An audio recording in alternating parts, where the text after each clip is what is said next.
สิ่งที่กลัวที่สุดในทริปนี้ก็เกิดขึ้นดังคำกล่าวว่าถ้ามาปารีสแล้วไม่เจอโจรถือว่ายังมาไม่ถึงวันนี้ผมก็มาถึงปารีสแล้วครับเหตุการณ์ต่อไปนี้ไม่มีการบันทึกภาพเพราะต้องใช้สติในการเอาตัวรอดแต่เพื่อเป็นอุทาหรณ์ในการเที่ยวอย่างปลอดภัยเราก็เลยจะเล่าเรื่องนี้ให้ฟัง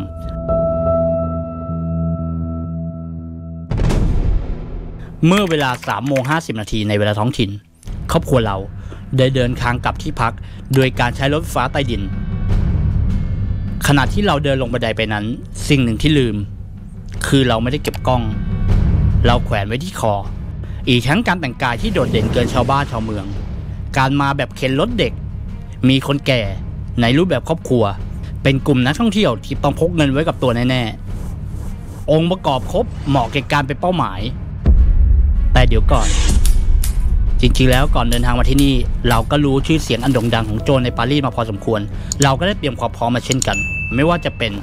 การใช้กระเป๋าซ่อนเงินในรูปแบบต่างๆทั้งคาดเอวและคาดไหล่การวางแผนการกดเงินเป็นรายวันพกเงินเป็นลายมือด้วยกระเป๋าเงิน3 ใบ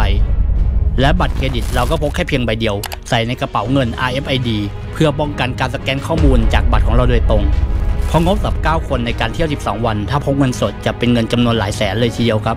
พาสปอร์ตเราก็ใส่ซองห้อยคอไว้ในเสื้อรวมถึงอุปกรณ์ต่างๆที่ป้องกันเด็กหายทั้งสายจูงต่างๆและนาฬิกา GPS และที่สำคัญคือสติครับเวลาเราลงไปข้างล่างสถานีจึงต้องงดถ่ายภาพและเก็บกล้องเสมอเรียกได้ว่าทำทุกอย่างเพื่อเราจะต้องรอดครับแต่ครั้งนี้ก็พลาดทันทีที่ลงบันไดไปเราเห็นเลยครับสายตามองมาที่เราในทันทีเซนส์ในเวลานั้นบอกได้คำเดียวว่าเราเจอแล้วทันทีรู้ว่ามันเลือกเราเป็นเหยื่อแน่ๆพอรถไฟมาพอดีจังหวะนี้จะเร็วมากครับมันรีบประกบเราและดันกลุ่มเราขึ้นรถไฟพอเดินเข้าไปปุ๊บเราหมุนตัวหันมาประจันหน้ามันโดยหลังเราติดอยู่ที่ประตูมันล้อมเราอยู่3 คนขณะที่อีก 3-4 คนจะอยู่นอกวงกันคนอื่นๆให้อยู่แยกกันตอนนี้ผมไม่รู้จริงๆครับว่าใครคือโจรใครคือคนทั่วไปน้องชายเราเองก็ยังไม่รู้เรื่องตอนนี้เรามองหน้ามันแบบไม่กลัวและต้องทำให้มันรู้ว่าเรารู้ว่ามันจะทำอะไรผมก็ค่อยๆเอากล้องออกจากคอช้าๆโดยจ้องตามันและค่อยๆเอาสายกล้องมาพันแขนให้ได้รอบมากที่สุดและจับที่ตัวกล้องไว้เมื่อมันรู้ว่ามันเอาจากเรายากมันเริ่มขยับไปลงมือกับยายที่มันกันเอาไว้ทางด้านขวามือของเราขณะนั้นน้องชายเห็นว่าผิดสังเกตจึงจะขอทางดึงเราไปร่วมกลุ่มโดยคิดว่าเราโดนอยู่คนเดียวแต่จริงๆแล้วเวลานั้นมันกำลังล้วงกระเป๋าน้องชายและกำลังเปิดกระเป๋าน้องสะใภ้กับยายอยู่เพราะตอนนี้ทุกคนถูกดึงความสนใจมาที่เรากันหมดเวลานี้เองเราเห็นพวกมันคนหนึ่งกำลังจะล้วงไปทางกระเป๋ายายเราจึงยื่นมือที่ถือกล้องไปแหวกมันออกเพื่อไม่ให้เข้าประกบคราวนี้คนที่ประกบเราอยู่พยายามพลิกเกมด้วยการทำเป็นเจ็บแขนและร้องโอดโอยหันมาว่าเราประมาณว่าเอากล้องไปฟาดแขนมันตอนนี้เรารู้แล้วว่ามันจะเรียกค่าลำขวัญเป็นการกันโชคทรัพย์ที่ทำมันเจ็บตอนนี้มัน3 คนล้อมเราและพร้อมพูดน้ำเสียงข่มขู่ที่เราฟังไม่รู้เรื่องหรอกครับแต่มันไม่ได้พูดดีแน่เราก็ตอบไปคำเดียวครับ no no no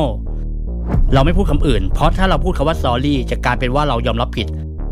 เวลานี้เรามองหน้ามันทั้ง3 คนแบบสบตาตลอดแล้วมันก็พูดเรื่องเจ็บแขนไม่จบเราก็ตอบ no คำเดิมจนคนเริ่มมองและเมื่อถึงสถานีถัดมามันจึงชี้หน้าขู่พร้อมเดินลงรถไฟไปซึ่งตอนนี้มันเดินลงรถไฟพร้อมกัน 6-7 คนกลายเป็นว่าคนที่อยู่รอบตัวกลุ่มเราเป็นพวกมันทั้งหมดคาดว่ามันจะทำงานแล้วออกภายในสถานีเดียวเป็นรูปแบบการทำงานของกลุ่มมันนะครับพอเราถึงสถานีปลายทางจึงรู้ว่ามันล้วงกระเป๋าน้องชายที่สะพายให้เราแต่สุดท้ายเวลาน้อยเกินไปที่มันจะหยิบของไปได้สรุปได้ว่าขณะที่พวกมันล้อมและพยายามกันผมออกจากกลุ่มมันกำลังเปิดกระเป๋าคนอื่นๆแต่พอทุกอย่างไม่เป็นไปตามแผนมันเลยต้องถอย